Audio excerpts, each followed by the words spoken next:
dari barisan kita sampai di halaman 15. Bukan dengan kajian halaman 15.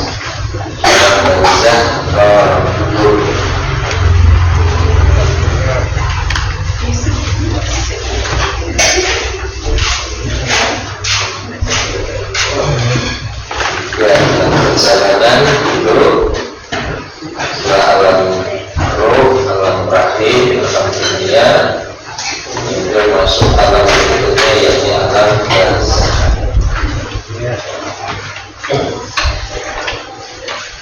Di ayat 99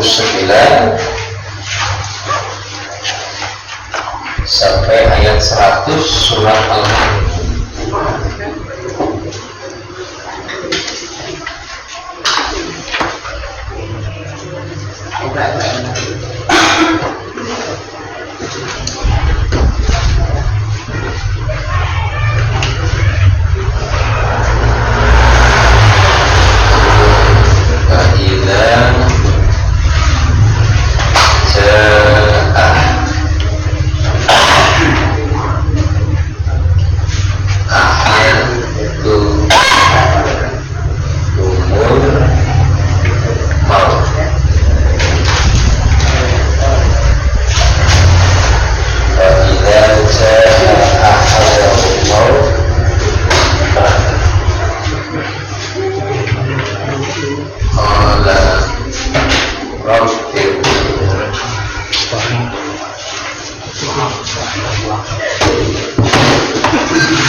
amalu sholihan lima tahun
kehidupan dunia berakhir dengan datangnya kematian.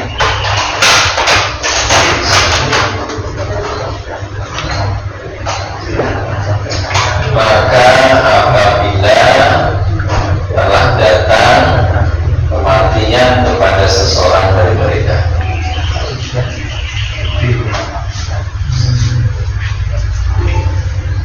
datang al-maut, kematian.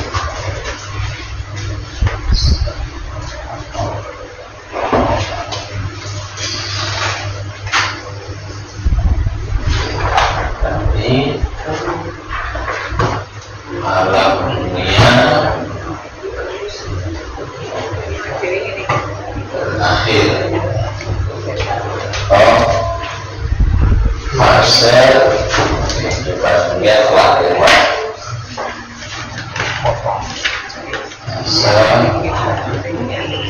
Alam dunia telah dilewati.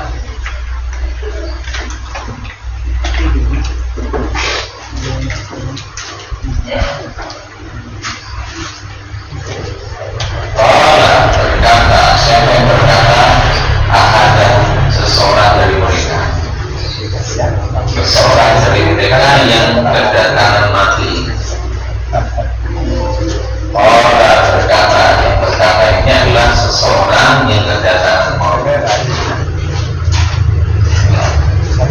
Apa yang dia katakan ketika kematian datang? Rabbirji'un, ya Rabb, kembalikan saya.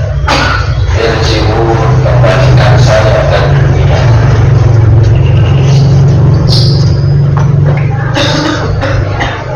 Ketika kematian datang, seseorang yang kedatangan matinya berkata, Rabbirji'un, ya Rabb, kembalikan saya ke dunia.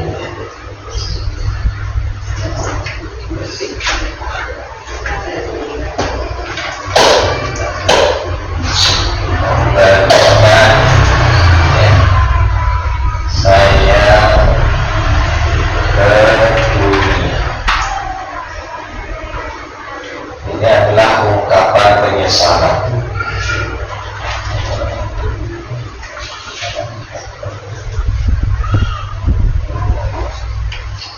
Nah, begitu ajal datang itu terbuka fakta yang sebenarnya dan arah yang akan dia masuk. Langsung tersingkap gitu. Maka penyesalan langsung muncul. Kembalikan ke dunia ya.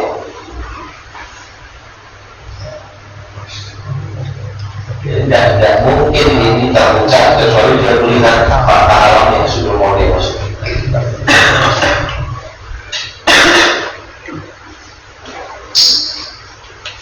Kalimat lanjutan dari permintaan ini, la'anli a'malu sholihan, aku akan kerjakan amal soleh. Amalu betulnya fi'il mudhari, akan aku kerjakan amal soleh. Fima, mengenai apa-apa dari amal soleh itu, tarokku yang dulu aku tinggalkan.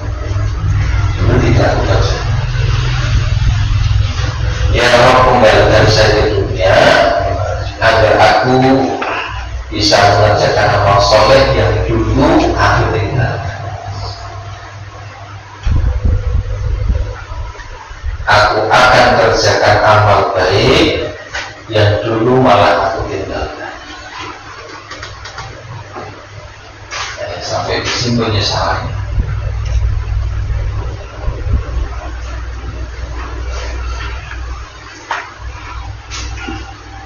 Tapi kemudian dijawab di sini, kalau sekali-kali tidak, permintaan ini tidak diterima, tidak dikabulkan. Kalau sekali-kali tidak, kenapa tidak dikabulkan permintaan itu? Innaha, sesungguhnya ia berdirha kata hati itu kembali pada kalimat yang dia ucapkan. Aku akan kerjakan amal soleh ya Rabb yang dulu aku tinggalkan. Enggak, sesungguhnya itu itu kalimat yang dia ucapkan itu kalimatun, satu kalimat, dua dia qailuha, hanya ucapan saja. Jadi mau omongan itu tak boleh. Juga mengenai Itu tidak lain hanya omongan saja. Apa tidak cukup untuk yang sudah diberikan oleh Allah?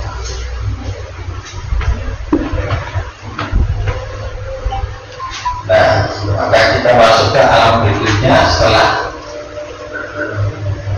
fase alam dunia terlewati. Wa min waraihim, dan di belakang mereka, artinya di hadapannya, belakang kehidupan dunia itu atau di hadapan orang yang sudah mati itu ada barzakh. Barzakh itu batas atau dinding yang sering disebut dengan alam barzakh atau alam kubur penyebutannya. Ini pembatas atau dinding, maksudnya alam kubur. Kenapa disebut barzakh? Karena ia seperti dinding yang membatasi antara alam dunia dengan alam akhirat. Alam dunia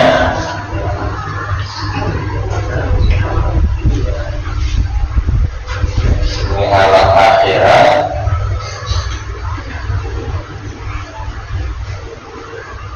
Nah, batas antara alam dunia dan alam akhirat di sini ada barzakh. Nah, di sini barzakh.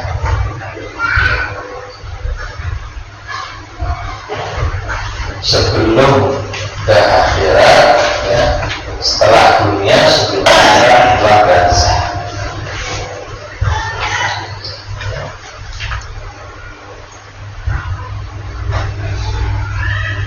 Berapa lama berlangsung? Ila yaumi yub'ats, sampai hari mereka dibangkitkan, sampai hari mereka yang manusia dibangkitkan. Yaumi ba'atsu adalah hari kiamat, sampai kiamat tiba. Di barzakh ini berlangsung sampai dengan kiamat hari. Ya.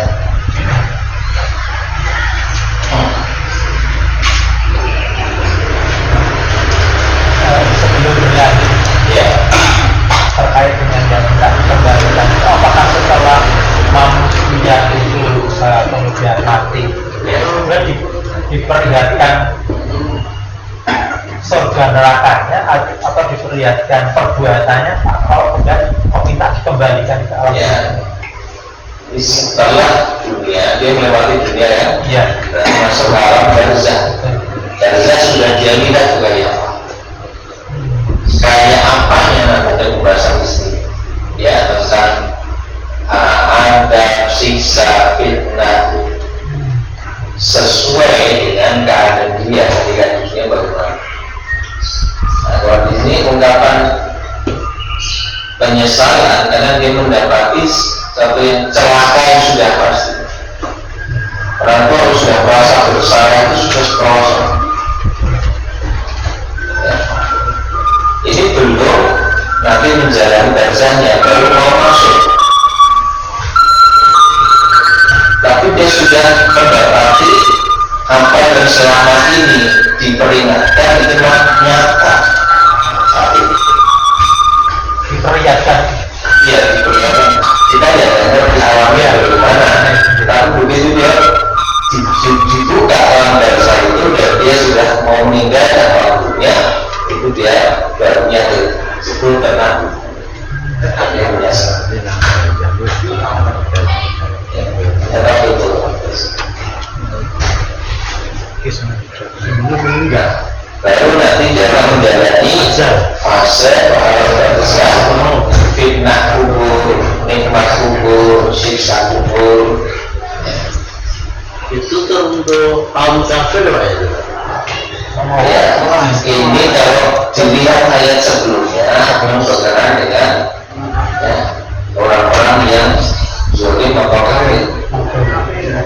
Dari ayat 99 ya.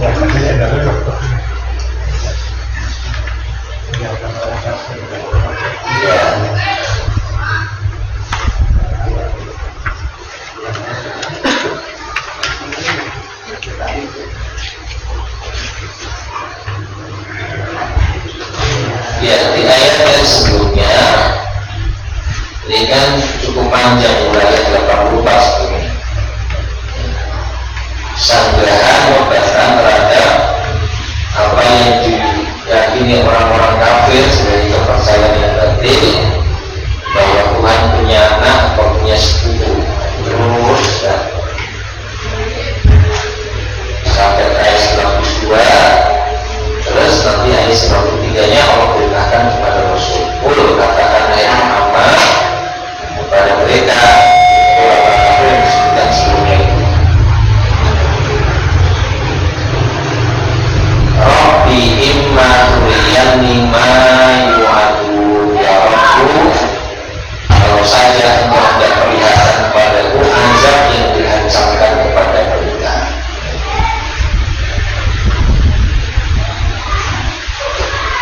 Rabbi fala taj'alni ya Rabbi la taj'alna aku fil qawmi dhalimin, termasuklah berulang wa inna ala amrika mana dan sungguh kami Allah kuasa memperlihatkan kepadamu yang Muhammad apa yang kami ancamkan kepada mereka. Idfa billahi hiya ahsanus sayyi'at, tolaklah perbuatan mereka itu dengan cara yang lebih baik. Nahnu a'lamu bima yasifun, kami lebih tahu apa yang mereka sifatkan kepadamu.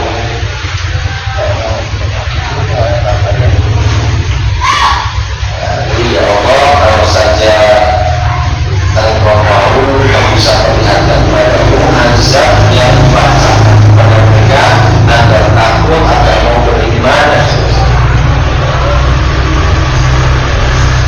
Allah jawab, sesungguhnya kami kuasa untuk memperlihatkan azab yang kami ancamkan pada mereka. Ya. Tapi Allah sudah menetapkan ya, kapan akan didatangkan sesuatu yang diancamkan itu. Perintah Allah kepada Rasulnya, cukuplah engkau tolak perbuatan mereka dengan cara yang lebih baik. Kami lebih tahu apa yang mereka sifatkan tentang kami, yaitu Allah Subhanahu wa Ta'ala. Waqul Rabbi a'udzu bika min hamazatis syayatin, dan katakanlah ya Rabb, aku berlindung kepada Engkau dari bisikan-bisikan setan. Wa a'udzu bika Rabbi ayyahdurun, dan aku berlindung pula pada Engkau ya Rabb agar mereka tidak mendekati aku semasa. Nah, 99-nya kan kemudian demikianlah keadaan orang-orang kafir itu hatta idza jaa ahadakumul maut, hingga apabila telah datang kematian kepada seorang.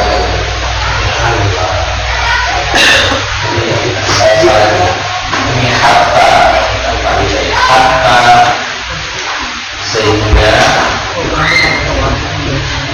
sehingga apabila telah datang kematian seorang tersebut. Ini adalah orang-orang kalau sakaratul mautnya orang yang beriman bagaimana? Ayat 30 surat Fussilat, surat Al-Fatihah ayat 30.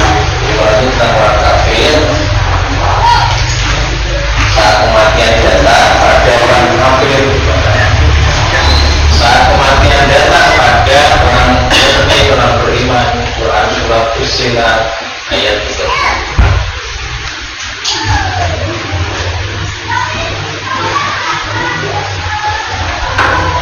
Surat Al-41 ayat 30.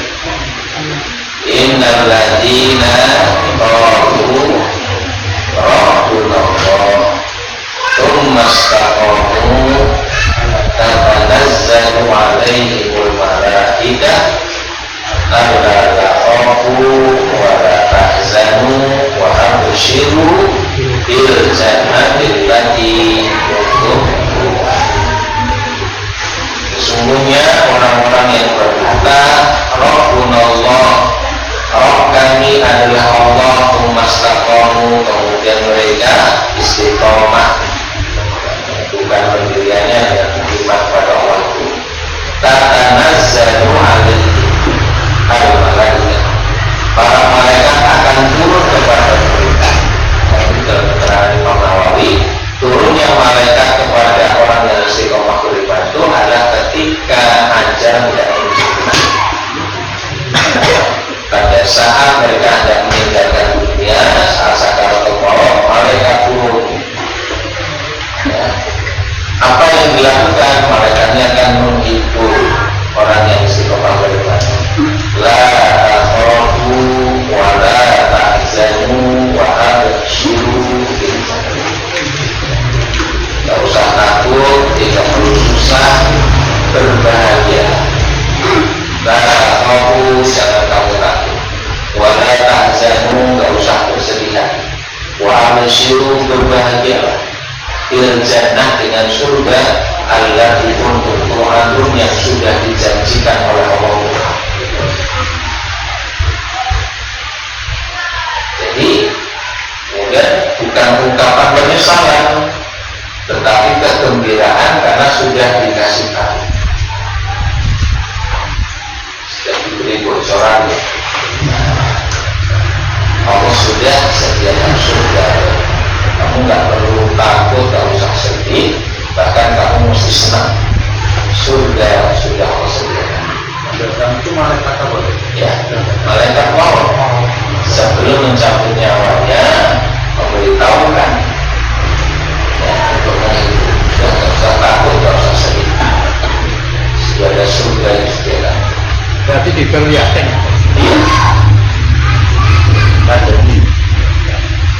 Itu saja semua orang Ya. semua orang Yang beriman, ya.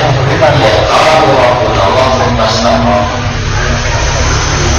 Ini perbandingan antara di saat yang sama sakaratul mautnya orang kafir, sakaratul mautnya orang mukmin.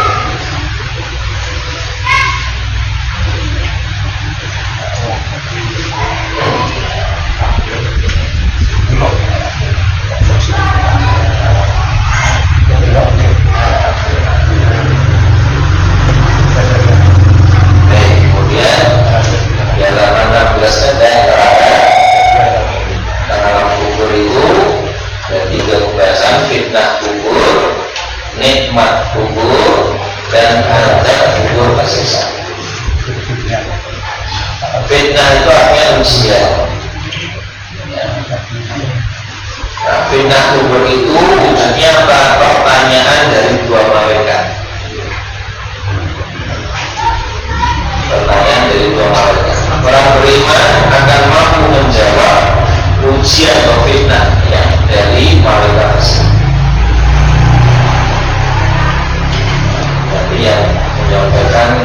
soal pertanyaannya itu maksudnya. Ini berdasarkan sabda Rasulullah SAW. Fayatihi, lalu datanglah kepadanya pada orang yang sudah meninggal itu. Ya. Malakan dua malaikat datang. Fayus disani, lalu dua malaikat itu mendudukkan orang tersebut. Fayaqulanilah, lalu kedua malaikat itu berkata, yaitu bertanya kepada orang yang sudah meninggal tadi, mayit tadi, man rabbuka, siapa Tuhanmu, siapa Rabbmu? Saya bisa menjawab sesuatu. Tidak mesti.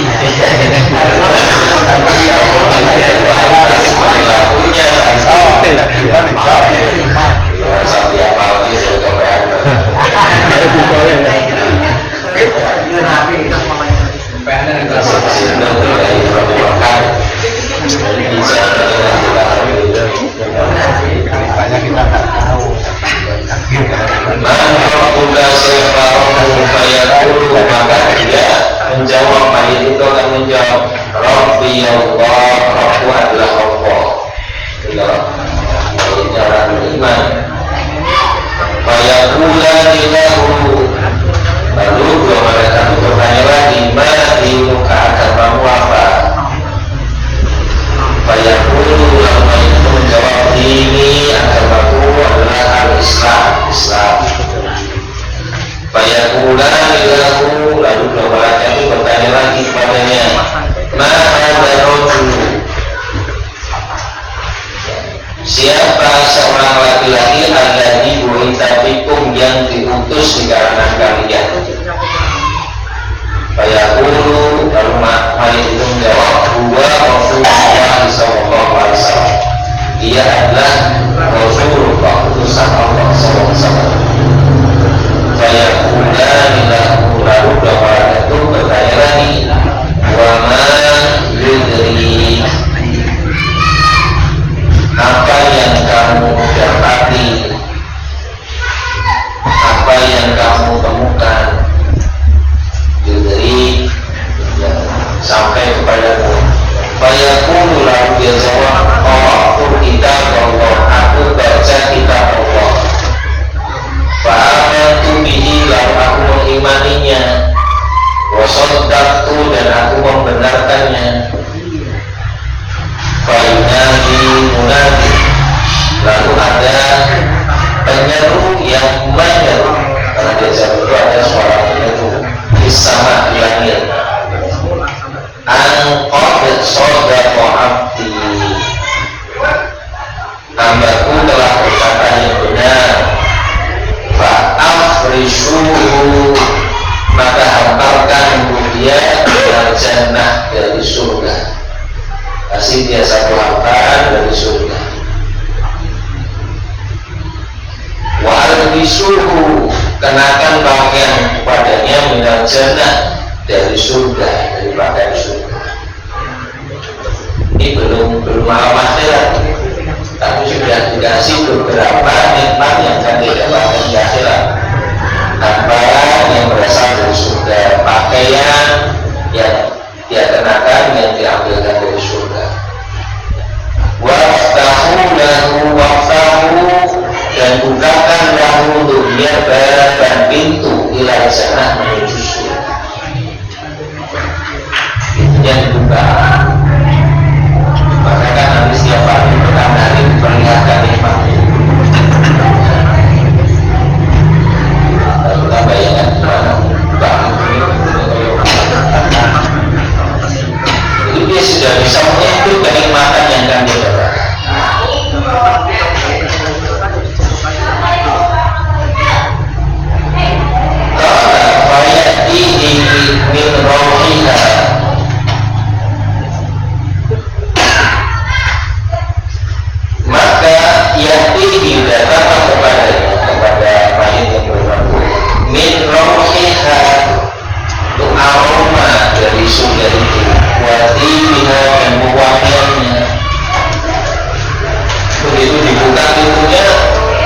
aroma dan keharuman surga itu sudah saya janji.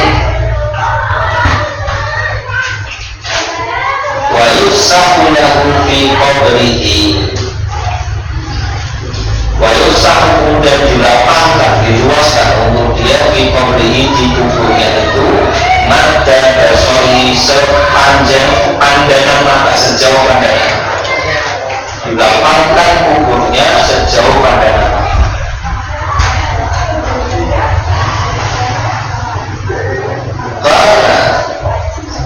Kemudian disangka lagi wayatihi, kemudian datang juga kepadanya rojulun, seseorang hasanul wajhi, wajahnya bagus, cakep,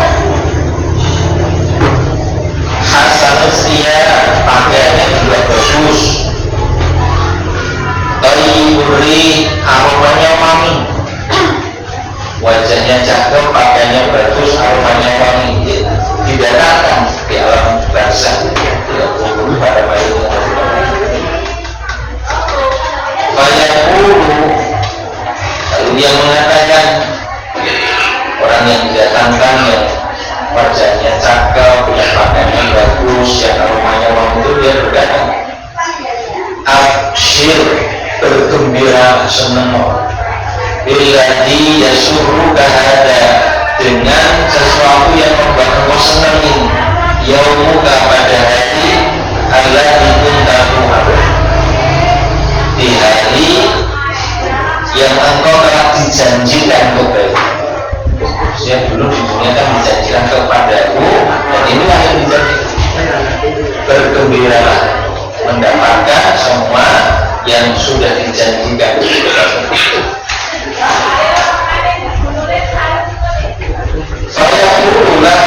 Lalu mayit yang beriman itu bertanya kepada orang yang didatangkan tadi, man anta, kowe sapa? Kamu siapa? Bahwa bukan rasul yaji'u bil khair, wajahmu bahwa suka, maka wajahmu al-wajhu adalah wajah yaji'u, yang datang bil khair, dengan kebaikan. Wajahmu adalah wajah yang berbuat kebaikan. Kamu siapa? Fayaqulu, lalu dia menjawab, ana, aku amaluka sholih, aku adalah amalmu yang baik, aku adalah amal sholihmu. Jadi amal sholih yang kita kerjakan di dunia nanti akan diwujudkan dalam itu seseorang yang wajahnya cakep, pakaiannya bagus, aromanya wangi.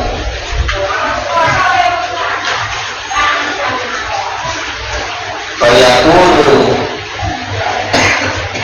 lalu dia berkata, Rabbi aqimis sa'ah, saking senangnya mari tadi, dan kemudian berdoa, Rabbi aqimis sa'ah, ya Rabb, segera tegakkan hari kiamat, hatta arji'a ila ahli wa mali, sehingga aku akan kembali kepada istri dan anak, bisa berkumpul kembali.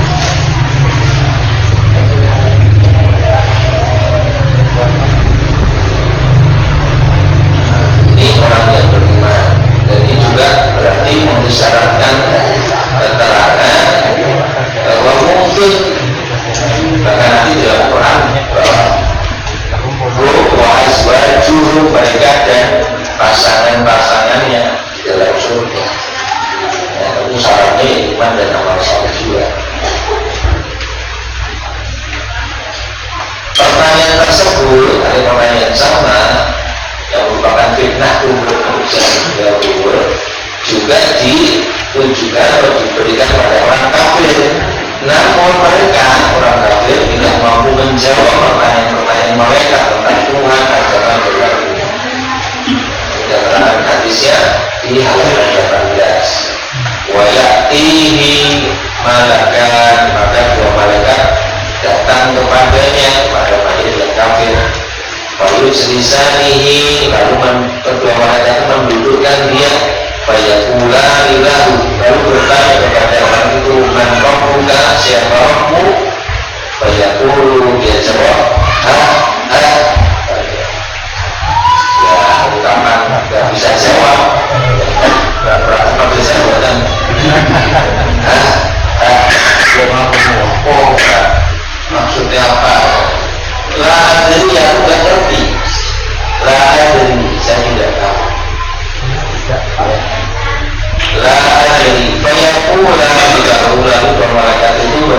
Allahi ma dinuka, agamamu apa? Agamamu apa? Fayaqulu, dia menjawab, ahla, dari apa? Fayaqula, lalu malaikat itu bertanya lagi kepadanya, ma hadza rajulu, siapa seseorang alladzi bu'itsa fikum yang diutus di kalangan kalian? Fayaqulu, la adri, aku tidak tahu. Fa'inadi munadin minas sama, ada penyuruh dari langit yang berseru, al-kadzaba fafrishu lahu minan nar.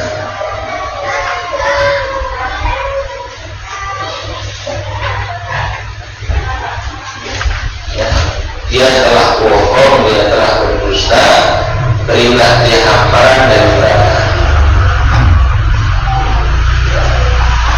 Fafrishu lahu, hamparkan untuk dia benar hamparan dari neraka. Waftahu lahu, bukakan untuk dia dari neraka, pintu menuju ke neraka. Dibuka pintu neraka. Fayatihi min harriha, maka datanglah kepadanya harriha, panasnya, tapi karena ya rasa panasnya itu, hawanya, wasamuniha, dan asapnya, waibayyahu, dan disempitkan alaihi kuburnya, disempitkan hatta tahtalifa fihi adla'uhu, sampai tulang-tulang rusuknya berhimpitan, disempitkan. Wayatihi rajulun, dan datanglah pada dia seorang qabihul wajh, wajahnya buruk, qabihul thiyab, pakaiannya juga jelek, muntirur rih, dan juga beraroma busuk. Fayaqulu, lalu Rasul berkata, absyir, bergembiralah engkau billadzi yasu'uka, bergembiralah engkau dengan apa yang membuat engkau susah. Bergembira sebagai satu bentuk ejekan, ya. Bergembira dengan sesuatu yang buat kau susah. Dan ini yaumu, harimu, alladzi kunta tu'adu, yang pernah dijanjikan kepadamu. Fayaqulu, lalu dia bertanya, man anta, kamu ini siapa? Fawajhuka wajhun yajibu bisyarr, karena wajahmu wajah yang datang dengan membawa keburukan. Fayaqulu, lalu dia jawab, ana amaluka al-khabith, aku perbuatanmu yang buruk, perbuatan jahatmu. Fayaqulu rabbi la tughsa, lalu dia berkata, ya Rabb, jangan engkau tegakkan hari ini. Artinya kemudian situasi kiamat dari lagi. Itu gambaran fitnah kubur yang wujudnya adalah pertanyaan dua malaikat pada orang yang sudah meninggal. Begitulah fitnah kubur, perbedaan perlakuan terhadap orang beriman dan orang kafir. Orang beriman mendapatkan ketenangan dan kebahagiaan disebabkan amal mereka di dunia, orang kafir mendapatkan kecelakaan dan siksaan. Sedangkan penyesalan mereka sudah tidak berguna lagi. Baik, kemudian tentang nikmat kubur. Boleh tanya? Silakan. Nah tadi mengimani kitab itu membenarkan. Ya. Yang mengimani itu penjelasan iman. Apa kalau dia mengimani apa belum tentu membenarkan? Baik. Mengimani, kalau iman kemudian disandingkan dengan kata membenarkannya, maka itu dua kata itu dengan maksud atau makna yang berbeda. Tapi kalau disebut salah satunya, maka iman sama dengan membenarkan.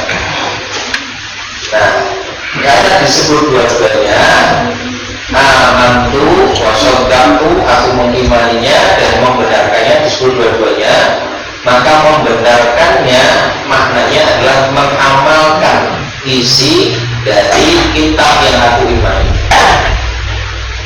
Sedangkan amantu, aku mengimaninya, yaitu meyakini bahwa dia merupakan kalamullah, firman Allah.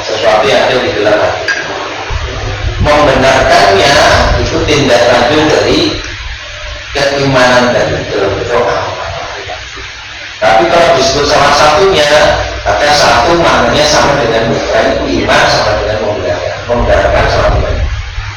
Ya.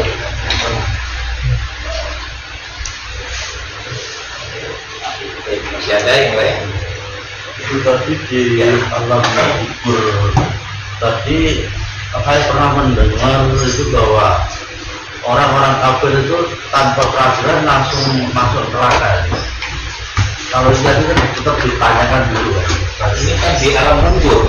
Ya, Ya belum masuk neraka ya.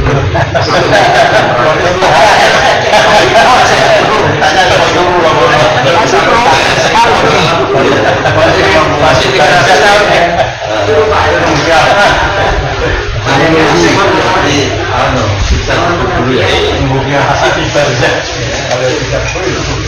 Dan siksanya diperlihatkan. Nah, masalah nanti ditimbang atau tidak amalnya jelas kalau di ayat 103 sampai 106 Al-Kahfi itu orang tidak punya iman nggak akan ditimbang sama dia menunggu sampai datangnya akhirat ya Pak. iya, ila yomi waktu sampai kiamat. Ustaz, tanya kaitan tadi pada saat di alam kubur di orang mukmin ya, ditanya lalu datanglah laki-laki tampan. Di sini aku adalah amalan yang soleh. Saya pernah dengar pada saat malaikat itu datang untuk menanyakan, ada laki-laki tampan itu datang lalu menghalangi. Aku adalah sahabatmu. Siapa sahabatmu adalah Al-Quran yang setiap hari kau baca.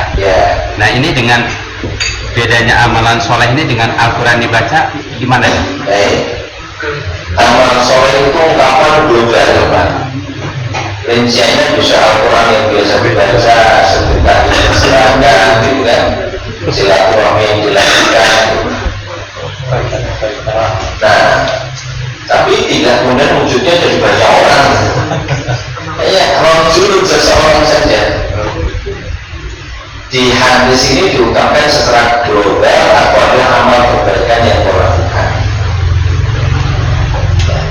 Kalau memang Anda riwayat yang lain menyebutkan aku adalah Quran yang biasa kau baca, bisa jadi pengungkapan seseorang yang didatangkan dalam kubur itu dengan ungkapan yang berbeda-beda, tapi semuanya tercakup dalam pengertian Rasul.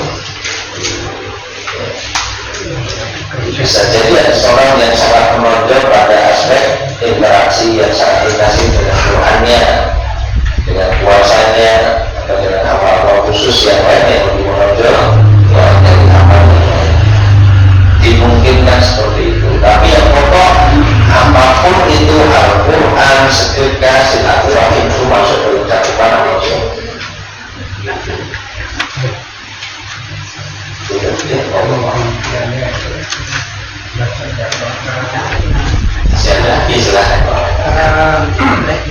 Kalau melihat ini kan kita berarti harus percaya ada azab kubur Ya, tetapi saya punya teman HTI tetap ngobrol itu kalau teman-teman HTI itu tidak mempercayai azab kubur. Nah itu alasannya apa dalil yang menguatkan itu? Karena aliran mereka itu semua tidak percaya kalau ada azab kubur. baik. Orang HTI memang tidak percaya, tidak meyakini ada tersiksa. Saya nggak ngerti ketika tahiyat itu baca doa itu enggak, Allahumma inni a'udzubika min adzabi jahannam wa min adzabil qabr itu dibaca enggak? Ya. Hadisnya sama riwayat Imam Bukhari. Tapi kenapa sampai mengingkari dan kita perintahnya? Padahal hadisnya soal tentang adab dan sisa soal riwayat Bukhari dan ini riwayat Imam Ahmad. Allahumma inni a'udzubika min adzabi jahannam wa min adzabil qabr itu hadis riwayat Bukhari. Jelas menyebutkan siksa pada kubur. Kenapa teman-teman HTI itu tidak percaya? Karena konsep akidah mereka itu akidah akhliyah. akidah yang harus bisa dipahami oleh akal. Sedangkan informasi tentang siksa maupun azab kubur semuanya adalah dari hadis-hadis, walaupun sahih tetapi hadis ahad. Apakah hadis ahad? Hadis yang hanya dengan satu jalur riwayat. Kalau mutawatir banyak riwayat, ya mustahil semuanya bersepakat mutawatir itu. Jadi kalau ahad itu hanya satu jalur riwayat saja, tapi sahih. Lalu mereka mengatakan secara akal dan bisa dijadikan sesuatu yang diyakini kalau ini satu jalur riwayat. Lalu diambil kesimpulan tidak perlu sampai pada keyakinan tentang adanya siksa. Padahal hal-hal yang wahid rata-rata hadisnya ahad, maka banyak yang kemudian diingkari kalau seperti itu. Padahal asal hadis itu sahih sanadnya, dan sanad sahih tidak orang-orang yang bisa dipercaya. Walaupun hanya satu jalur dan sudah cukup kita jadikan sebagai pegangan untuk ini betul-betul untuk hasilnya pun sampai kan tidak selesai. Seharusnya siapa yang mensyaratkan harus sampai banyak jalur? Nah, maka kalau di teman-teman salafi menyebut orang ada itu neo-nazilah. Nazilah itu kan dalam berakidah itu harus berakal, rasionalitasnya yang ditonjolkan. Nah, ini nanti mempengaruhi pemahaman dan fatwa-fatwa yang lain di kalangan mereka.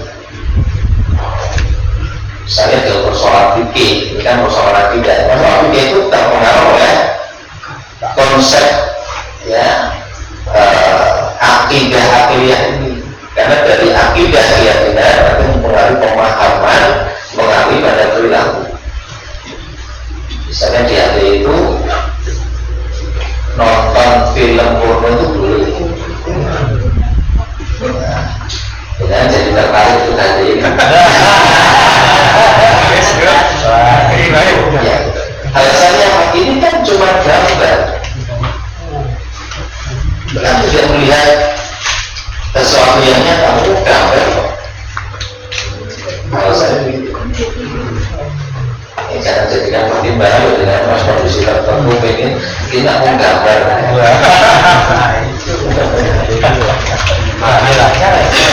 Iklan dulu. Ya, karena faktor rasio itu kemudian, nah ini cuma gambar, boleh saja saya tidak melihat ya Allah yang sebenarnya kok. Logikanya di situ. Iya. Kata-kata enggak bisa. Itu pengambil dari akidah saja kan ya. Kalau dia bukan kata-kata apa. Padahal misalnya dalam larangan zina kan bukan hanya zinanya, tapi segala yang mendekatkan pada zina. Sesuatu yang menstimulasi seorang melakukan perbuatan zina termasuk nonton film porno, gambar porno, ya jadi haram juga, harusnya hukumnya kan itu. Terpengaruh. Jadi begitu lah. Iya. Besok HTI Pak atau? Menarik ya. Penawarannya. Tapi akhirnya nggak tahu ya. Akhirnya nggak tahu ya. Gimana? Ya, tentang maksud ini nikmat kubur di halaman 19. Nikmat kubur ini diberikan kepada orang yang beriman, dibuktikan dengan amal soleh ketika hidup di dunia. Dari nikmat kubur An-Nahl 31 sampai 32.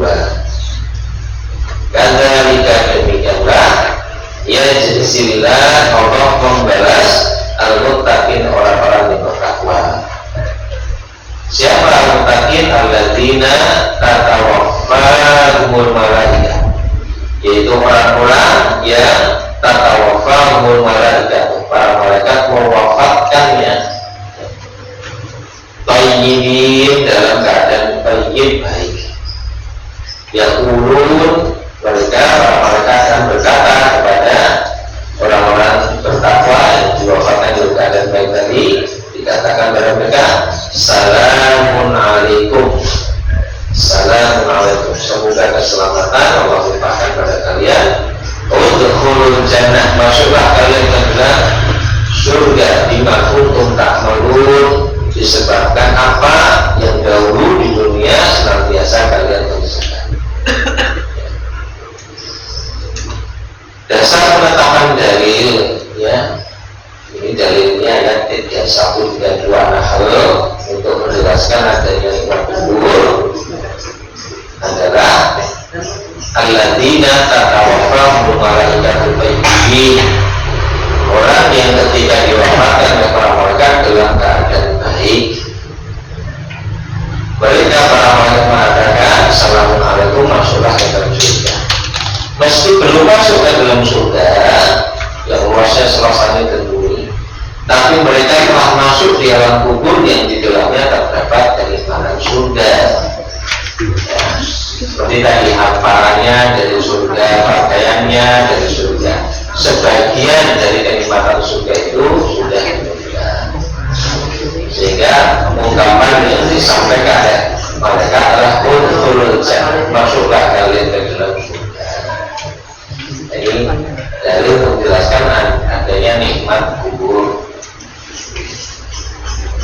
Kemudian bagian C sebaliknya itu adab atau siksa kubur. Siksa pada kubur ada dua macam, satu yang terus menerus sampai hari kiamat tiba, yang kedua sifatnya sementara saja. Yang terus menerus sampai hari kiamat ini siksa pada kubur untuk orang-orang kafir, munafik, dan sebagian ahli maksiat.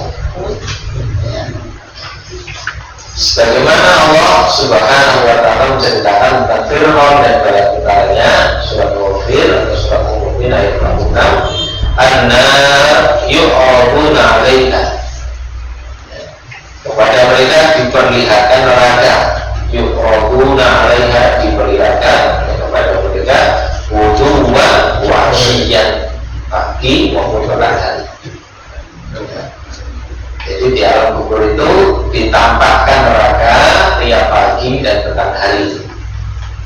Ini dalil untuk menjelaskan ada neraka dalam bentuk ditampakkan, diperlihatkan ada neraka tiap pagi dan petang hari. Wa yauma taqumus sa'ah, dan pada hari kiamat saat terjadi, pada hari terjadinya kiamat, berarti yang disebutkan sebelumnya itu belum kiamat. Kalau belum kiamat berarti di alam kubur.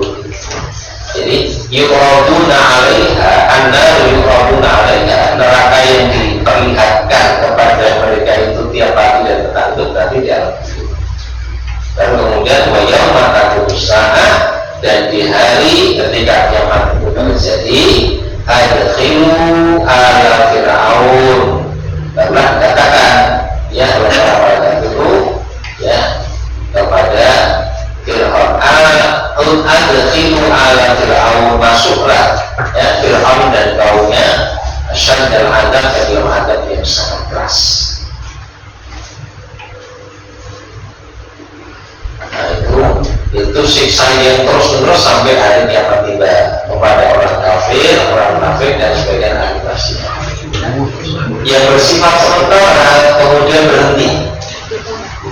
Adab ini bagi sebagian ahli maksiat yang ringan kejahatannya. Ringan kejahatannya itu dibandingkan amal kebaikannya. Dia akan diadab sesuai dengan kejahatan yang dilakukannya. Kemudian sisanya diringankan atau bahkan dihentikan karena kemaksiatan yang dilakukannya tidak pantas mendapatkan siksa kecuali sebatas itu saja, atau karena adanya sebagian perkara yang dapat melebur dosa-dosanya setelah kematian, seperti dua anak soleh, saudara yang diberikan selama hidup di dunia, atau ilmu yang bermanfaat. Jadi dulu kita pernah sampaikan di fase alam kubur dosa masih mungkin dikurangi, pahala masih mungkin ditambah.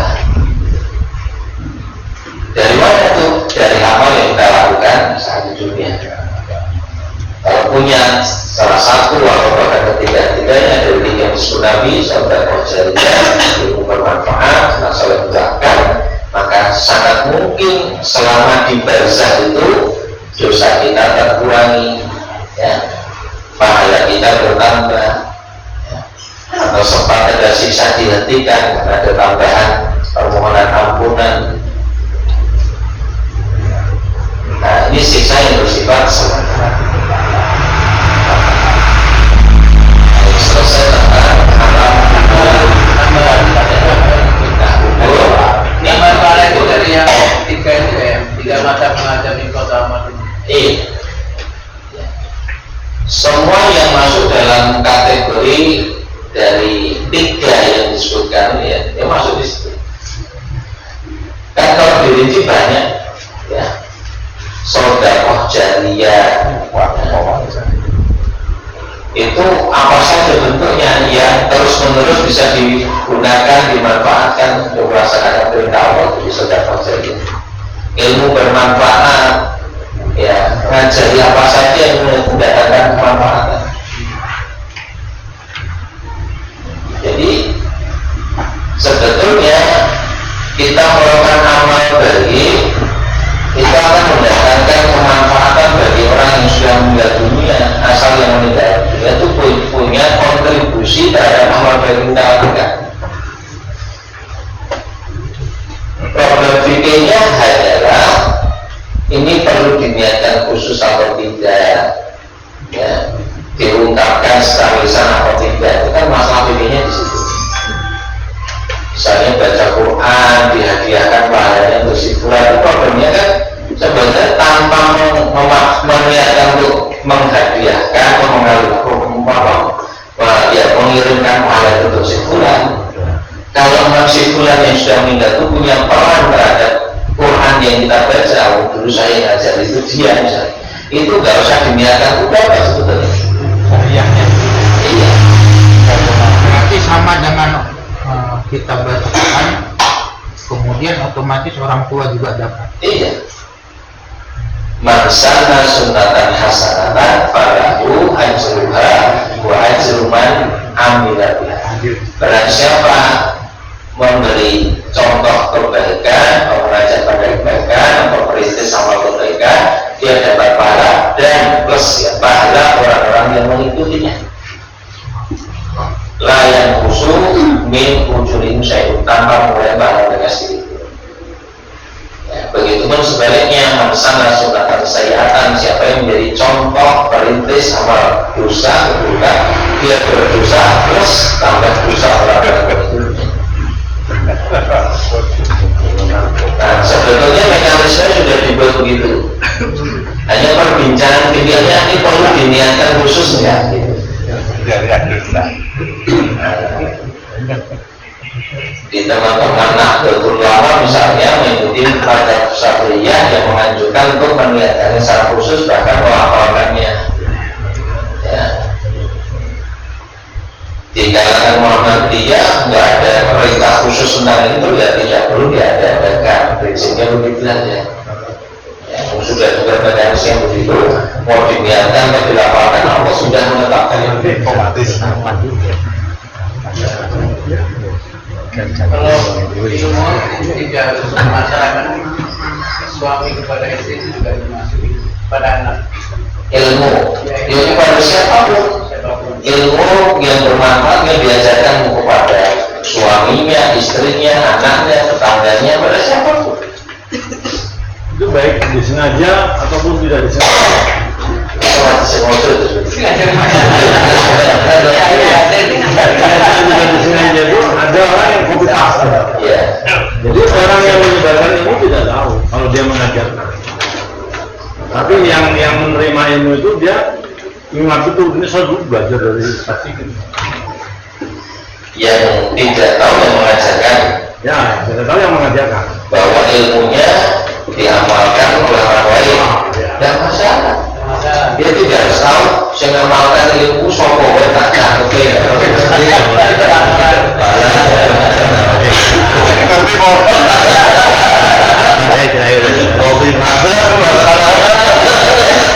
Walaupun kami pakai ya ilmu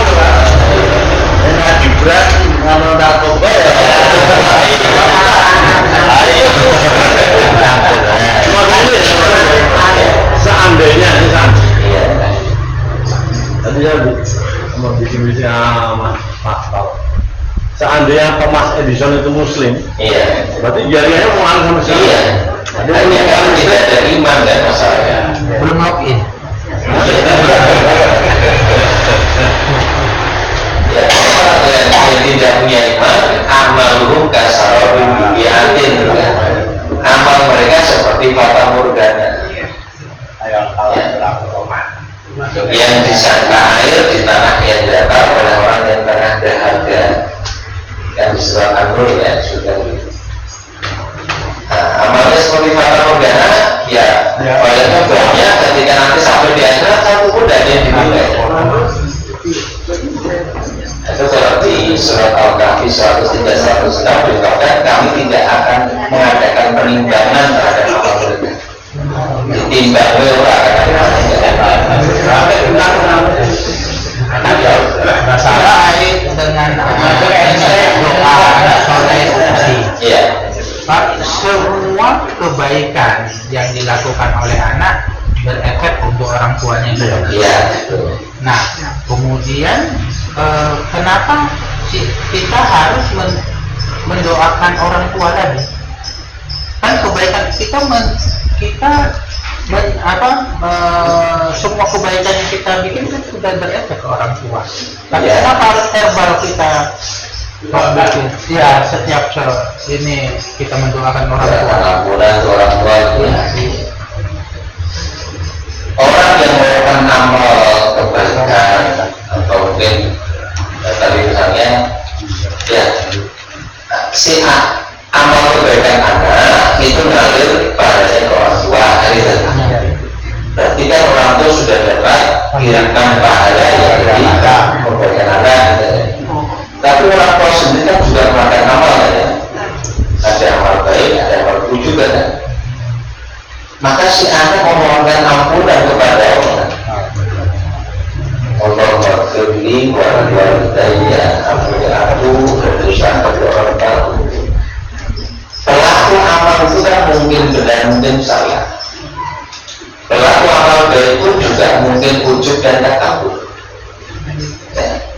Pelaku amal kebaikan juga mungkin ria. Nah, disitulah kemudian permohonan ampunan dari anak menjadi sangat ya.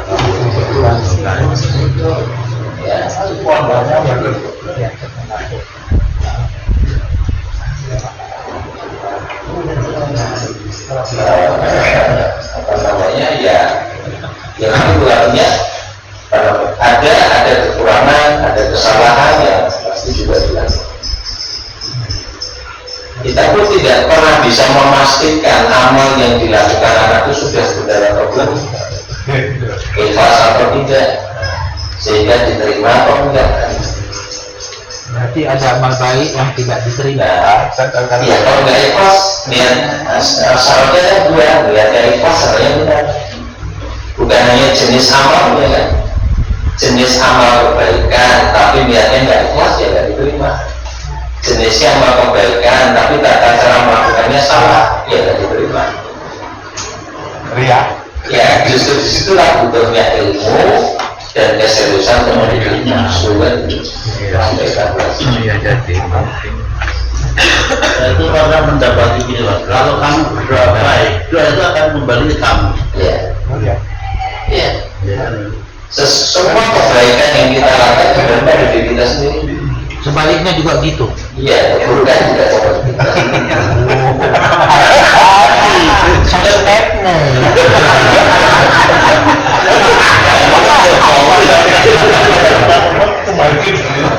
Ya, laha maka sabar, wa'alaiha maka sabar.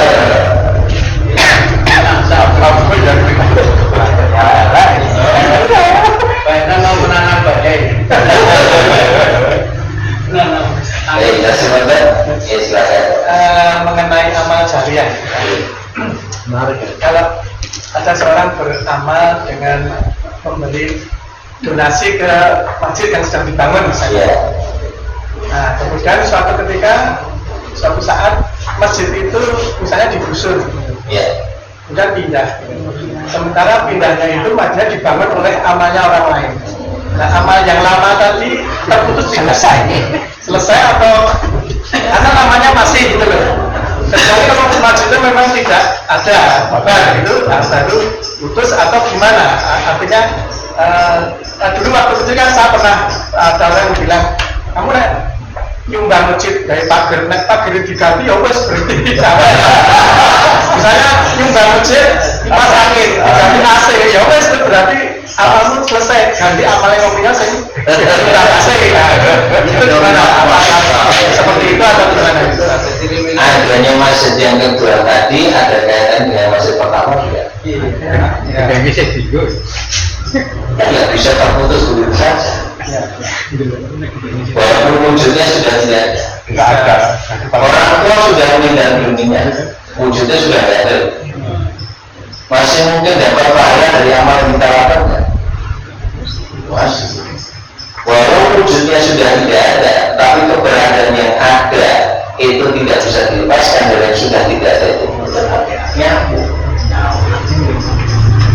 Nah, itulah rahmat kasih sayang. Nah, itu kalau kita kita sudah menggunakan manusia. Ini kan aku dari kaki. Ini pemikiran saya. Harus hati-hatian. Dari 3 amalan semua yang bermanfaat, amal jariah,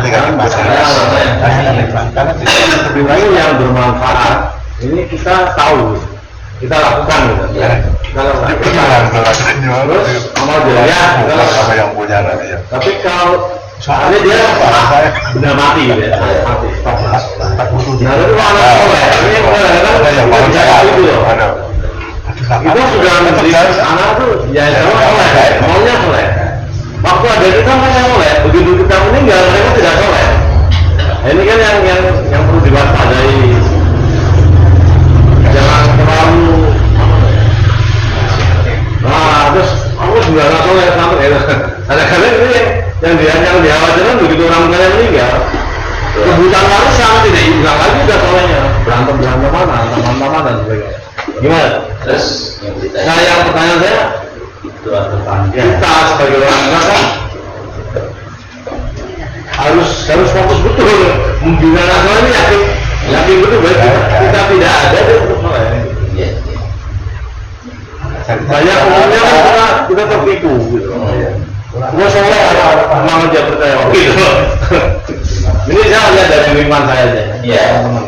Kebanyakan orang tua udah ada. Aku harus bangga, meskipun tidak diucapkan, dia bangga dengan anaknya, dia yakin anaknya soleh. Tapi begitu orang tuanya tidak ada, kebutuhan ratusan, misalnya contoh aja kasusnya yang gampang kan itu. Nah, berantem saling saudaranya hilang. kita ini hanya bisa melihat lahiriah. Lahiriah ya. Dan tuntutan Allah atas diri kita sebatas maksimal usaha yang kita bisa lakukan. Anak kita benar-benar soleh atau tidak, kita tidak pernah bisa memastikan 100%. Dan kesolehan anak bukan kehebatan kita, Kita ngajar. bukan prestasi kita sebagai orang tua, tapi rahmat kasih sayang Allah. Ya. Kita hanya minta jauh untuk mendidik anak, untuk mengajari anak, untuk menyontoni anak, untuk mengajari anak. Jadi soleh orang itu bukan karena kita, Allah yang ya. Maka kalau kemudian anak kita jadi baik lalu tidak berbeda dan merasa saya yang mendidiknya, ini baik ya dengan amal kita sendiri, ada ujung di sini. Rasanya ya. Siapa rasanya? Mulyono. Sebenarnya kita Nabi itu kurang apa ketakwanya kepada Allah, tapi anaknya pun bisa merasa.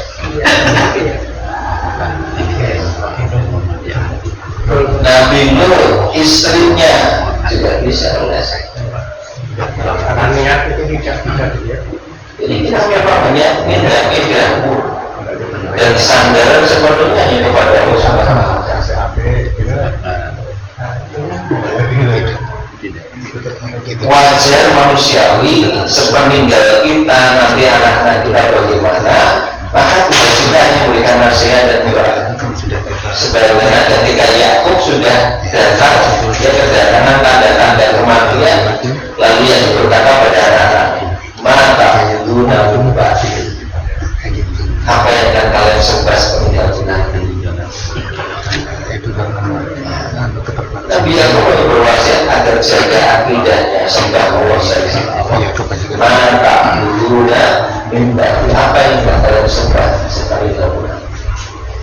Kalau kita mata guna untuk mati itu bermakna dengan umum kalian sing dipikirkan disomangan orang yang aktifkan. Seharusnya kalau saya tinggal bisa ibadah harus selalu. Ustadz, saya mau tanya itu kaitan dengan amal yang masih mengalir bagi yang sudah meninggal itu kan 3 tadi ya. Iya. Amal jariah, ilmu yang bermanfaat dan anak soleh. Iya. Ini terkait dengan tadi Pak Ustadz menyampaikan saudara kita itu kan suka kirim doa, menunjukkan ini. Kalau mau tidak. Nah, itu kalau kirim doa tadi bagi yang ada kaitannya itu bisa mengalir, mengalir sampai terutama orang itu dulu muridnya pernah ini sekarang konteksnya anak itu merantau satu kota dan dia mengadakan haul, padahal yang datang itu sama sekali tidak kenal dengan orang tuanya.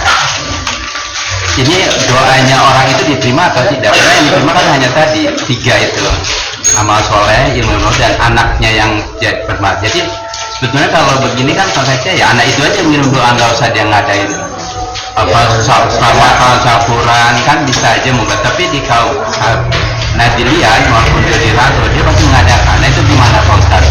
Tuhan yang berkiblat bermanfaat. Ya,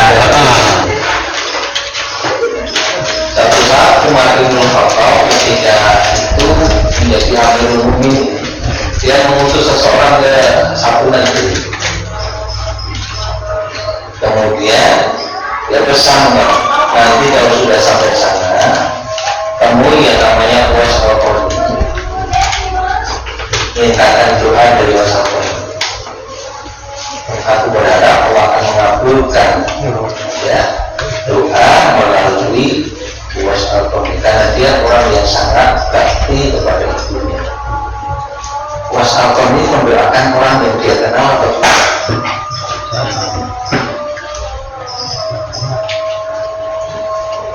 Asal yang didoakan beriman kepada Allah, yang mendoakan juga iman kepada Allah. Doa orang beriman kepada orang beriman yang lain yang baik masih hidup maupun sudah meninggal dunia itu tetap bermanfaat. Rabbana ighfir lana wa li ikhwanina alladziina sabaquna bil iman. Ya Rabb kami, ampunilah dosa kami dan dosa saudara-saudara kami yang telah mendahului kami. Yang sudah mendahului kita ini kita kenal semua Pak. Kita kenal. Hanya yang tidak kita kenal tetap kita doakan. Allahumma ighfir lil muslimina wal muslimat wal mu'minina wal mu'minat. Muslimin muslimat yang kita mintakan ampunan pada itu kita kenal semua. Yang penting punya iman. Asal ada tali penghubung iman, maka permohonan ampunan kita kepada saudara-saudara kita yang sudah mendahului. Ini saja kalau kita renungkan, Masya Allah, rahmat Allah itu kasih sayang Allah. Kita didoakan orang-orang yang tidak kenal kita pun mungkin dikabulkan asal sama-sama ini. Tidak terbatasi hanya anak kita, tidak terbatasi hanya keluarga kita, saudara atau tetangga yang kenal. Orang kenal yang beriman bermanfaat banyak.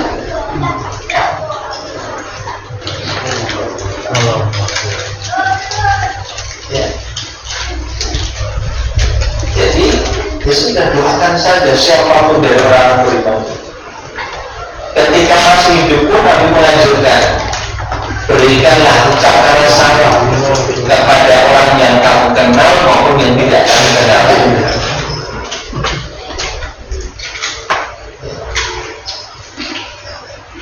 Dan saya begitu tidak sebagai bentuk rahmat kasih sayang Allah Subhanahu wa Ta'ala. Dan kalau dinyam-nyam seperti ini masih memunculkan harapan itu mungkin selamat kalau ini. Mas saya belum gunakan curhat. Secara umum kalau kita orang yang baik, ya tetap ya akan didoakan. Baik yang kenal dengan kita maupun yang tidak kenal. Dan ya, sebelum ditutup ada lagi. Ibu silakan. Orang saya akan pendapat kalau sedikit tidak banyak ya. Orang tua saya akan dapat teman dari ibu kita. Tidak banyak. Terus di Jawa situ malam tadi anak-anak. Terus kakak saya perempuan, uangnya belum naik. Itu masih sudah dipanggil Allah. Terus kami ada itu ber-WA karena di daerah yang baru dari masjid itu bagian mbak di antaranya mau kita kembali apa kakak saya dapat awalnya. Ya, jadi karena pembangunan jalan tol sudah dapat ganti, pada saat itu ibu masih ada, dan sekarang masih ada. belum cair tapi kakak saya perempuan yang pribadi. Oh, kakak yang udah ada, yang sebetulnya mestinya dapat jatah. Terus mana mau saya sudah tinggal betul di daerahnya berbau musik apa kakak saya dapat apa saya Oh, sudah pasti ya.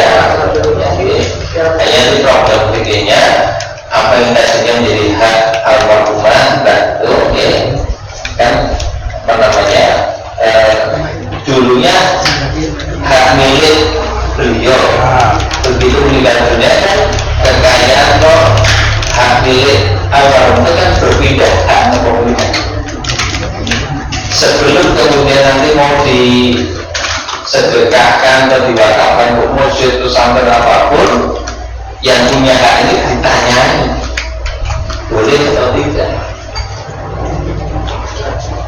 Karena begitu sudah meninggal kan sudah beralih hak kepemilikan, bukan milik mbak lagi. Nah, hak waris dari mbak itu siapa? Ahli warisnya, adik-adik ya kan? Sudah berkeluarga belum, berarti ada anak enggak, ada orang tua tidak, ada suami enggak, ada saudara enggak, gitu. Yang punya hak milik jadi harta warisan itu ditanya, terus kemudian niki disodakoh ke Allah. Kalau semua kan ada masalah. Betul ya?